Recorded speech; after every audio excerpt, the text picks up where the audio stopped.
uzabaye heza cyane. Haleluya. Turashimira Imana ko Imana yongeye kutugarura kuri iyi tere. Turashimira Imana ibanye natwe muri iyi minsi kandi ikomeje kuduha icyo kuvuga no kubwira ubwoko bw'Imana muri iki gihe kigoye kandi kitoroshye. Imana ni ishimwe. Hanyuma ngiriwe umugisha kandi ni umugisha ukomeye wo kubana namwe muri ubu buryo dusangira neza ijambo ry'Imana. Imana nihimbazwe. Umuririmbyi yewe yararirimbye aravuga ngo twarabatuwe rwose mu mwami wacu Yesu Kristo, aravuga ngo ndetse twigishijwe ijambo rizima mu mbaraga z'umwuka, aravuga ngo cyo dukomeze tujye mbere. Turashimira Imana rero ko iryo jambo Imana yarisize irarirema iriha imbaraga.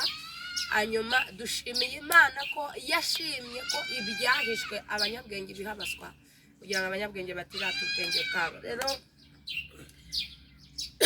tutaratangira agira ngo twibwirane amazina n'ubundi ni yayandi ni Nyansengiyumva Claudine, ni mukristo w'itorero rya Gatsata.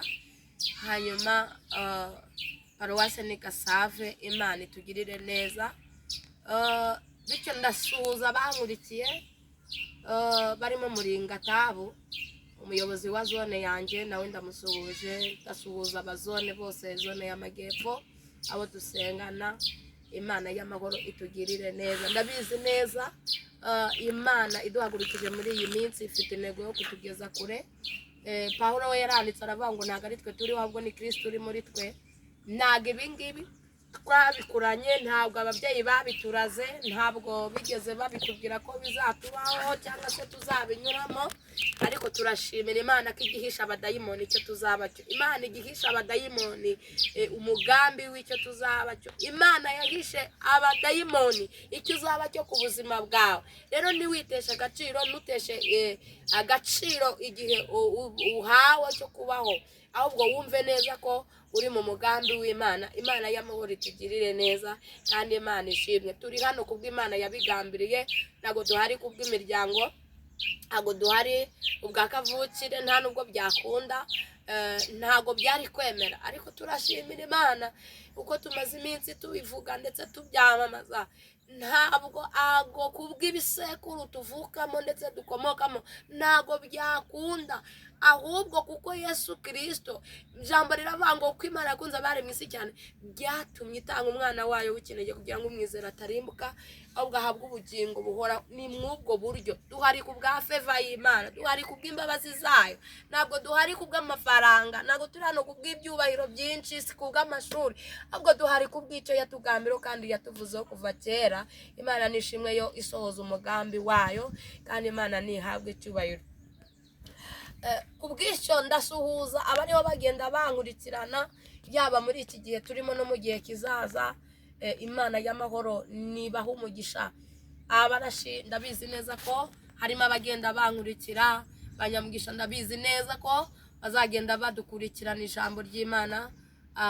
Ndabizi neza yuko muzagenda muryoherwa naryo, ariko kandi ntabwo ari mu munyenga, si ukugira ngo muturebe, ahubwo ni ukugira ngo dusangire ibyiza, cyane cyane yuko igihe cyo kirimo kirahita vuba, cyihuta uko gihita niko benshi bapfa batamenya umukiza.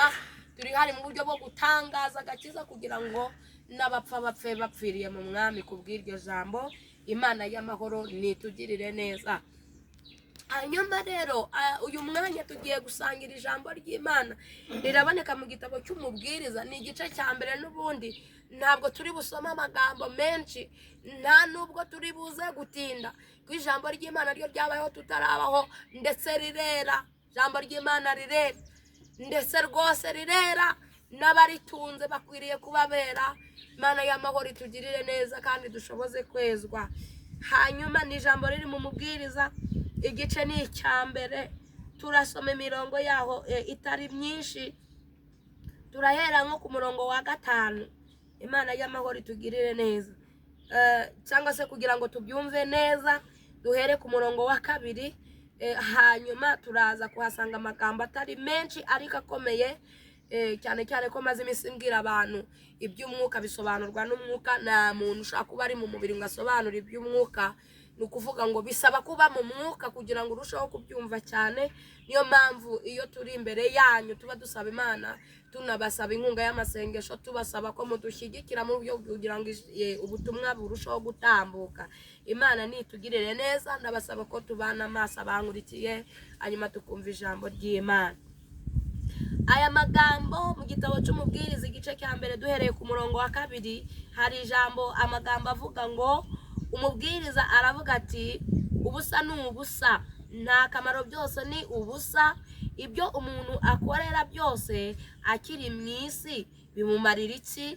Abo ku ngoma imwe barashira hakaza abo ku yindi, ariko isi ihoraho iteka. Izuba naryo rirarasa rikarenga, rikihutira gusubira aho rirasira, hanyuma umuyaga uhuha werekeye ikusi ugahindukira ukajya ikasikasi, mbese muri makeya uhora unyuranamo mu rugendo rwawo, kandi ugaruka kuzenguruka mu nzira zawo. Imana nitugirire neza, Imana niturengere. Aya ni amagambo y'umubwiriza, hanyuma amagambo arimo agaragaza neza uko ibihe bigenda bisimburana. Hanyuma titire y'aya magambo ni titire nahawe ivuga ngo ba maso mu gihe urimo. Kuba maso mu gihe urimo, kuba maso mu gihe uhamagawemo, kuba maso aho Imana iguteretse, kuba maso aho uri kugeragerezwa, kuba maso aho watabariwe, kuba maso kubera maso urugo rwawe iguhaye, kubera maso iyo korari iguhaye, kubera maso iryo vuga butumwa iguhaye, kubera maso ngo izo mpano yaguhaye, kubera maso izo titire zose yagiye iduha zigiye zitandukanye. Imana irashaka yuko uba maso mu gihe cyose uhagazemo. Imana nitugirire neza. Hanyuma ndashaka kuvuga ku gihe umuntu ajya ahagarara mu gihe, ariko igihe atakibamo maso bigakomera bikaba bibi. Ariko ndimo navugana n'abantu, Imana y'amahoro idushoboze kuba mu gihe neza nk'uko Imana idushaka. Imana nitugirire neza kandi Imana niturengere. Maze iminsi ni kuganira n'abantu b'Imana, ariko maze iminsi ntekereza ko ibyo mbona Imana yabibonye kundenza. Maze iminsi nitegereza uburyo Imana igenda ihindura amateka y'abantu b'Imana. Twahoze ubushize turi kuvuga uburyo umuntu atindana n'Imana akagumana nayo, hanyuma yatindana nayo yakwihanganana nayo, yarangiza ikamuremera ubuhamya bufite ibihamya. Hanyuma uyu munsi wa none uko uva mu buhamya kuremera ibihamya, niko igutera iteka ugenda uva mu buzima bumwe ujya no mu bundi. Hanyuma icyo gihe cyose uko kigenda kiza ku buzima bwawe, iyo ukirangayemo, iyo utakitwayemo neza, ushobora gushiduka waguye, ukabura ubugingo, ukabura iherezo ryiza. Ariko kandi atari ko Imana yo yabigambiriye. Imana igambiriye kugira ngo buri wese akizwe, agire ubugingo, agire roho mutagatifu muri we. Imana y'amahoro iturengere kandi Imana idushyigikire cyane. Hanyuma maze iminsi nitegereza buri muntu wese mu rwego agiye arimo. Maze iminsi ndi kwitegereza imyifato n'imyitwarire, nkareba uburyo Imana yagiye duhindurira amateka, uburyo Imana yagiye turengera cyane rwose. Imana yagiye tumurikishiriza umucyo wayo mu gihugu cy'u Rwanda. Abantu yagiye baha amazu, abandi baha amamodoka, abandi baha imiryo, abandi baha abana, barashaka bitari kwemera, baranabyara. Ariko uyu munsi wa none, uyu muntu Imana yamuhaye urugo yanasenze aranaruvunikira. Hari n'uwaruhawe yenda atanasenze, ariko kubera amaso uru rugo byanze. Nyamaze cyari igihe yaruguhaye kugira ngo urubungabunge rukubera urugo rw'umugisha. Mana we, Imana irashaka yuko uba maso kuri icyo gihe uhagazemo. Wahuye n'intambara yego muri urwo rugo, ariko urasabwa imbaraga zo kugira ngo nanone uzo kuba maso, kugira ngo icyo gihe utaza kuza kugisoza nabi kandi wari wagitangiye neza. Bityo Imana ikakureba igitsure, bityo ukarimbuka, ariko kandi atari yo ntego Imana yari ifite. Imana itugirire neza, kuba maso mu gihe urimo, kuba maso mu gihe uhagazemo. Birashoboka ko waba uri hasi mu rwego ukennye, reka mere kuri aba bantu bari hasi. hari igihe umuntu aba ari mu rwego acuruza agatara akaba ati si ubu buzima bwahinduka gute, ariko ubu buzima ntabwo burize guhinduka utasenze, ntabwo buri buze guhinduka utarabanza kumenya umusaraba icyo ari cyo. maze iminsi mbwira abantu ko umusaraba atari igiti, umusaraba ni urwego ruzakugeza mu ijuru. hanyuma uyu munsi wa none maze iminsi nitegereza uburyo abantu bahanze amaso ku bandi aho kuyahanga kuri Kristo, aho kuyahanga ku waturemye ari nawe waduhamagaye. usanga umuntu ahanze amaso mugenzi we, ahanze amaso mwene wabo, nyirasenge, nyirarume, abo mu bihugu hirya byo hanze, inyamaze mbere y'uko yahanga abo ngabo wakabaye yahanga Kristo. muri ubwo buzima urimo utarakizwa ngo ugire ibintu, reka usenga Imana igufashe kuri uwo musaraba wo kurya nabi, kurya waruse cyangwa se no gucuruza ukanahomba. ntago biri buze gukunda. birasaba ko muri icyo gihe urimo cy'ubwo bukene, muri iyo mikorere yawe igoranye, birasaba ko wegerana n'Imana ugasenga, ukihana, ukagira ibintu reka, hanyuma Imana igacinzira mu bundi buryo, ariko kuko wowe ubwawe wabanje ukayitonaho ukayigiriraho umugisha. Imana itugirire neza. maze iminsi nitegereza areba ukuntu intambara abantu bari kuzirwana ariko birwanirira. mwagaca hariya akavuga ati ngenda sonde ngerera gutya ngenzereza utya, nyamaze ariko hari intambara umuntu aba asabwa kurwana bucece. igihe uhagazemo Imana iragusaba yuko ugira ibanga kandi ukareka kuvuza induru. Imana y'amahoro niturengere kandi idufashe cyane. Imana ikumera imbaraga, Imana iguhe kuba maso muri izo ntambara uri kurwana, Imana iguhe kumenya igihe uhagazemo n'uburyo ukibamo, n'uburyo wanesha, uburyo cyahinduka. birashoboka ko Imana yagutereka muri icyo gihe, birashoboka ko yaba ari nawe wakishyizemo. birasaba ko usenga Imana ukayegera ukamenya igihe uhagazemo. ubundi icyo gihe ni umwanzi ukigushyizemo, ese ni Imana ikigushyizemo, ese ni wowe wakishyizemo? numara gusobanukirwa igihe uhagazemo icyo ari cyo n'impamvu kirimo, usaba Imana iguhe kuba maso, iguhe n'imbaraga zirwana intambara kugira ngo ubashe kurenga icyo gihe gishobora kuba ari kibi ku buzima bwawe. Imana y'amahoro nitugirire neza. wowe uri kunyumva, abantu bagenda bahura n'ibihe bibi bitandukanye, umuntu aca mu bihe bikabiha, umuntu akabihirwa n'ubuzima, umuntu akabihirwa n'iterambere ritari kwemera, umuntu akabihirwa n'ubupfubyi. yego birashoboka ko waba uri mu bihe byo kubihirwa n'ubupfubyi, ariko si ubwo witwaye ute? aho nturi kureba ko uri imfubyi ukarushaho no kwiyandagarika, ntabwo ari cyo gisubizo. igihe urimo cyitwaremo neza, usenge ndetse usaba Imana uburinzi, ari byatuma Imana ikongerera iminsi yawe yo kubaho, ariko kandi ikanakugirira neza. hanyuma uyisaba iherezo ryiza, urushaho kunamba ku Mana, ari kwandikira ubugingo, igukora umwuka wo gukinduka. abantu benshi bapfuye bahagaze, abantu bapfuye bahagaze bari mu itorero, ariko nimo ndaganira n'abagenzi bajya mu ijuru. igihe cyose uhagazemo urasabwa kukiba mu maso kugira ngo utarangara ukarimbuka. Imana y'amahoro itugirire neza. Mana we, maze iminsi nitegereza, ekereza ko ibyo nabonye Imana nayo ibibona. Mana ndimo ngera ku cyiciri cy'abantu Imana yagiye itabara. mu by'ukuri abantu bagiye babarinzaha, Imana ikatumurikishiriza umucyo, abantu Imana ikabatabara. bambaraga bikamambiri bicitse, abantu bambara ibipantaro bicitse mu mavi, tujya tumva byenda baduha ubuhamya, ariko wareba uburyo bakizwaga icyo gihe basenga batagira n'ibyo bambara, no kurya ari ugupfundikanya. nyamara bari bafite imbaraga z'umutima, bari bafite gahunda, ndetse no mu mutima inzira z'igisiyoni. ariko uyu munsi amateka ari kugenda ahinduka, uko iminsi ishira n'ibihe bihinduka, bari kugenda bahindukana nabyo. nawe cyitaye ku bwami bw'Imana, imitima yararikiye iby'umubiri gusa. nyamara Bibiliya yifuza iki? iravuze ngo iby'umuntu aruhira byose, aravuga ngo ni ubusa gusa. arangije aranditse umubwiriza, aravuga ngo urabishaka ukanavunika rwose, ariko byose bikarangira ari ubusa. yewe ndagira ngo utangarize, nubwo ubona Imana yari guteye iteka, ariko hagarara neza muri icyo gihe urimo. pasiteri, uhagarare muri icyo gihe urimo. aho hantu Imana iguteretse ngo ushumbe, aho hantu hitware neza. yewe gamushumba, nawe witware neza aho hantu uhagaze. Imana irashaka ko nawe mudiyakoni nawe uhagarara neza mu gihe urimo. Imana itugirire neza, kandi Imana y'amahoro iturenge muri titire yose Imana iguhaye, yaba umuririmbyi, yaba umuhanuzi, umuvugabutumwa. Imana irashaka ko aho igushyize uhahagarara neza.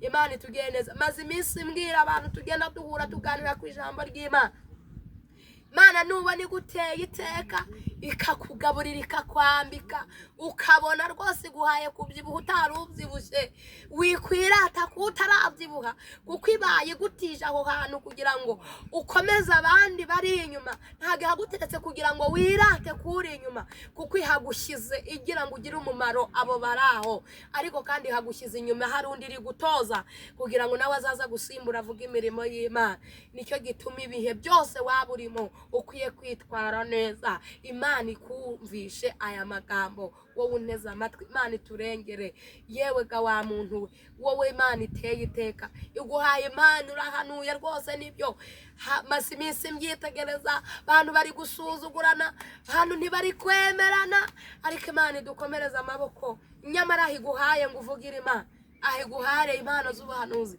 ihaguteretse ngo ukomeze abahari ihaguteretse ngo ukomeze abatentebutse ntago ihaguteretse ngo ubone ko wibona ntago ihaguteretse ngo ubone uko wirata ntago ihaguteretse ngo ubone uko noneho ujya wakora ibizira ndetse uhabeshere uvuge ngo iravuze itanavuze reka nushaka ubuvuze n'ibiri byo ariko hindukira unasenge urinde ibyiguhaye ugira umwifato muzima kubera ko ahiguteretse ihaguteretse iri gutoza n'undi kuko nawe n'ikimenyimenyi aho uhagaze hahoze abandi icyo gituma uri gusabwa uhagarara neza ukitonda ukisuzuma ese aho iguteretse muri icyo gihe ese Imana iri kukwishimira ese iri irakubona neza ese urumva uhagaze neza ugwije imbaraga z'umutima urumva uzahava nta kizinga abatubandirije Bibiliya igenda igaragaza hari abagiye barangiza urugendo ariko bakarurangiza nabi hari abagiye bararusoza bamwe bakarusoza neza nyamara Uwiteka agiye atwereka itandukaniro yewe mu gihe cyawe urimo gikoreshe neza Pasiteri we koresha igihe cyawe neza muvuga butumwa koresha igihe cyawe neza muhanuzi koresha igihe cyawe neza isuzume ko ubugingo bwawe ari buzima isuzume ko abadayimoni b'ubwibone batagufashe isuzume neza isuzume wa mukobwa we wa mama we wa mugabo we wa musore isuzume ko inzangano zitagufashe no kutabarira hoya ntago umusaraba ari igiti umusaraba no kwihanganira ibyo ubona nyine ibyo ubona bimwe biremereye ibyo ubona bikuruhije ibyo ubona birebire Imana iguha imbaraga zo kwihanganira umusaraba hari abantu bari gushaka kujya kuvuga ko bajya mu ijuru inyama ze ntibashaka guca mu bibakomereye kandi iyi nzira Yesu yayinyuzemo inzira Yesu yayibanjemo nawe ntiyahuye n'ibyoroshye ariko twe turi gushaka kwiyorohereza abantu turi gushaka kugira ngo tugende mu bintu by'imihanda gusa abantu turi gushaka kugira ngo tugenda ahantu humutse nitugenda hatose nitugenda ahakakaye ariko niko bimeze ku mugenzi wese ugana mu ijuru Imana itugirire neza Bibiliya ikambwira umuntu ushaka kumukurikira niyiyange yikorera umusaraba mbese wowe urawikoreye cyangwa wawushyize hasi umusaraba w'urugo rwawe ntiwawushyize hasi umusaraba wa famiye ntiwawushyize hasi inzangano ntizaguteye umusaraba wakora ntiwawushyize hasi ngo iragucumuza umusaraba w'ubushumba ntiwawushyize hasi ngo ntiwabivamo umusaraba w'udiyakoni uwushyize hasi Imana itugirire neza kandi Imana itwiteho mbega muririmbyi we mbega muhanuzi muvuga butumwa muririmbyi nawe unyumva nawe utagize ikintu uri kumara muri uru rusengero cyangwa muri iri torero nagira ngo utangarize ko itorero riri mu idini kandi itorero ry'Imana riri mu ibanga nawe aho uri mu ntebe ya gikristo mbese uhicaye urinde suri kurwana wowe intambara gute ku giti cyawe Imana y'amahoro itugirire neza kandi Imana idufashe ibi turi kwirukaho ibi turimo dushaka aya mazu n'amamodoka n'ibindi Bibiliya umubwiriza aravuze ngo byose n'ubusa gusa umuntu arabishaka ariko bikarangira bisize ahubwo Imana irashaka yuko nubwo ibyo yabiguha nubwo waba ubifite ariko ucungane n'uko bibamo ucungane n'uko bibayemo warahize ukabango nikugira neza uzakora gutya ese warabikoze ese uri kubikora ese ko wavuze ngo noneho nigutabara uzayisenga kurusha nibwo uri gusenga cyangwa wasubiye inyuma ahubwo nari nkubwira ngo ugarukira aho ngaho wongera ukanguke ube mu gihe cyawe ube maso ubere maso igihe urimo kuko iminsi irahita yihuta kandi irahita benshi bapfa batamenya umukiza ndagira ngo ngukomeze ugerageze kubana n'Imana ube maso mu gihe uhagazemo uko Imana y'amahoro ije kureba buri muntu wese kandi irahembera buri wese ibihwanye n'ibyo yakoze. Reka dusenga Imana. Imana y'amahoro, birashoboka ko utari uri kuba maso mu gihe uhagazemo, wiyibagiwe uwo uriwe. Abantu benshi muri iyi minsi bariyibagiwe, umuntu yibagiwe ko yahamagawe.